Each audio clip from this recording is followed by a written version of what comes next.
முத்துக்குமாரின் வயது சாகர வயதல்ல, சாதிக்கிற வயது. இந்த 40 வயதுதான் ஒரு படைப்பாளியின் வாழ்க்கையில் திருப்புமுனை செய்கிற வயது. வாழ்க்கையின் பக்குவம், மொழியின் திறம், உணர்ச்சி அறிவாக மாறுகிற தருணம் எல்லாம் இந்த 40 வயதுதான். இனிமேல்தான் ஒரு படைப்பாளன் தன் உயர்ந்த படைப்புகளை வழங்கக்கூடிய வயது இந்த 40 வயது. இந்த வயதில் ஒரு இளைஞன், ஒரு படைப்பாளன், ஒரு பாடலாசிரியன், ஓர் இலக்கியவாதி மறைந்து போனார் என்பது தமிழுக்கும் தமிழர்களுக்கும் பெரிய இழப்பு என்றே கருத வேண்டியிருக்கிறது.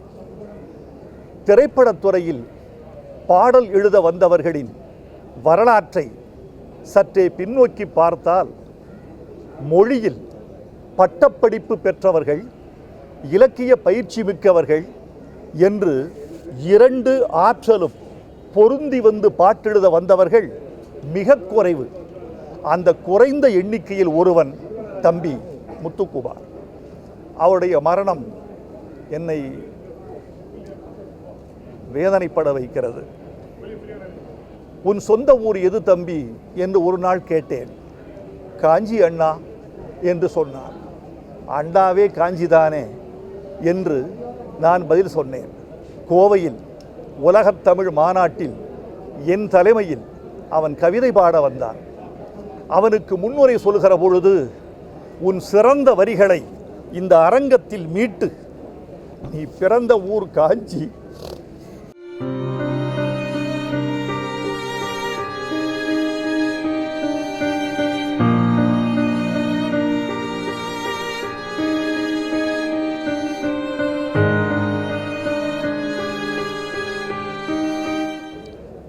உன் சிறந்த வரிகளை இந்த அரங்கத்தில் மீட்டு, நீ பிறந்த ஊர் காஞ்சி என்பதை காட்டு என்று முன்னுரை சொன்னேன்.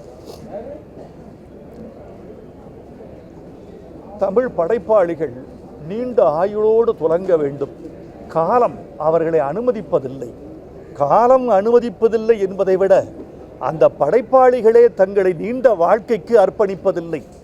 நீண்ட வாழ்க்கையை தயாரித்து கொள்ள தெரியவில்லை அல்லது முடியவில்லை என்பது தமிழ் படைப்பாளிகளுக்கு நேர்ந்த சாபம் என்றே நான் நினைக்கிறேன். அவன் அழகான வரி எழுதியிருக்கிறான்.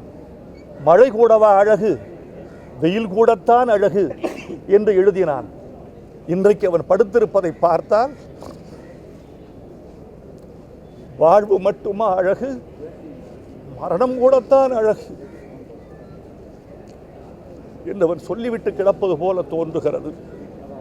தமிழ் இலக்கிய படைப்பாளிகளுக்கு ஒரு வார்த்தை, தயவு செய்து தமிழுக்காக உங்கள் உடலை காப்பாற்றிக் கொள்ளுங்கள், உங்கள் குடும்பத்திற்காக உங்கள் உடலை காப்பாற்றிக் கொள்ளுங்கள். நம் முன்னோர்கள் வகுத்த ஒழுக்கம் நெறி என்பது நம்முடைய உடலையும் ஆயுளையும் நீட்டிப்பதற்கான தவம். அந்த தவத்தில் தமிழ் படைப்பாளிகள் ஈடுபட வேண்டும் என்று விரும்புகிறேன். இந்த மரணம் இளைய மரணம், தமிழ் படைப்பாளிகளுக்கு நேர்ந்த கடைசி மரணமாக இருக்கட்டும். வருகிற தமிழ் படைப்பாளிகளும் வாழுகிற படைப்பாளிகளும் தங்கள் உடல் ஓம்புதல், உள்ளம் ஓம்புதல், படைப்பை பாதுகாத்தல் என்ற நெறிகளில் தங்களை நிமிர்த்தி கொள்ள வேண்டும் என்பதை சொல்லாமல் சொல்லிவிட்டு அந்த இளைஞன் தூங்குகிறான். தமிழகத்தின் தலை சிறந்த பாடலாசிரியர்களுள் ஒருவரும் மிகச்சிறந்த தமிழ் உணர்வாளருமான பாவலர் நா. முத்துக்குமார் அவர்களின் மறைவு பெரும் அதிர்ச்சியை அளிக்கிறது. திரைப்படத்துறையில் 1000 பாடல்களுக்கு மேலாக குறுகிய காலத்தில் எழுதி குவித்தவர். அடுத்தடுத்த ஆண்டுகளில் 2 முறை தேசிய விருது பெற்றவர். நல்ல தமிழில், தூய தமிழில் பாடல்களை எழுதி இலக்கிய வட்டாரத்தின் கவனத்தை ஈர்த்தவர்.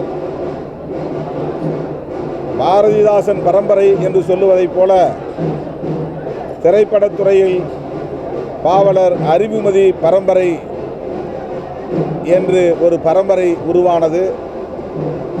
அந்த பரம்பரையில் மூத்த மாணாக்கர்களுள் ஒருவராக தோழர் கவிஞர் நா. முத்துக்குமார் அவர்கள் விளங்கினார். அனைத்து தரப்பினருக்கும் மிகவும் வேண்டியவராக விளங்கினார்.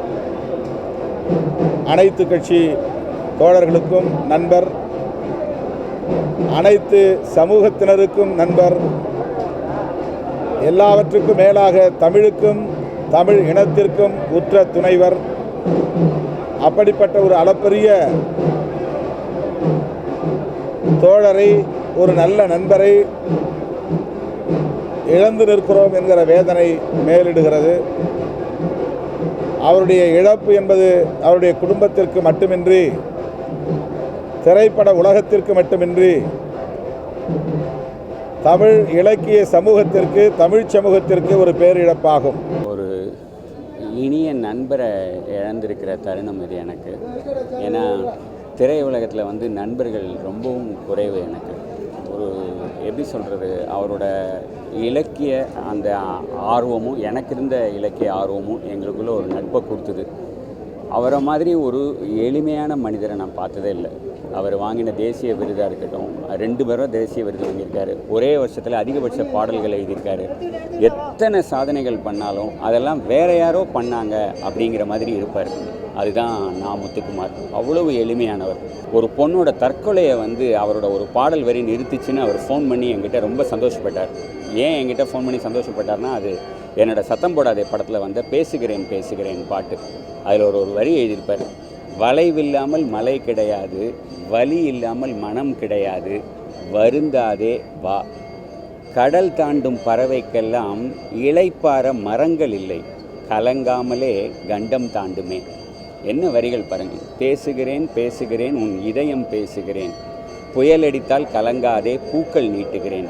அப்படி அந்த அளவுக்கு ஒரு சமூக மாற்றத்தை எளிமையான வரிகளில் சொன்ன ஒரு மிக மிக முக்கியமான கவிஞர் நம்மளுடைய கவிஞர் நா. முத்துக்குமார். இது போகிற வயசில் ரொம்ப ரொம்ப அதிர்ச்சியாக இருக்குது. என்னை பொறுத்த வரைக்கும் அவரோட குழந்தைக்காகத்தான் அந்த ஆனந்த யாழ் பாட்டை எழுதினார். நானும் அவரும் ஒரு 15 நாள் மலேசியாவில் இருந்தபோது முழுக்க அவர் குழந்தையை பற்றின சிந்தனையும், குழந்தைகளுக்காக நாங்கள் போய் பண்ண ஷாப்பிங்கும் தான் இன்னமும் என் ஞாபகத்தில் இருக்குது.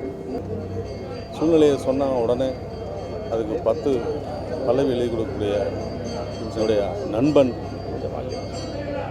ரொம்ப நான் முழு படத்துக்கும் அவனை தான் யூஸ் பண்ணுவேன். அவனை பிரிந்து வாழும் குடும்பத்தாருக்கு என்னுடைய ஆழ்ந்த இரங்கல்கள்.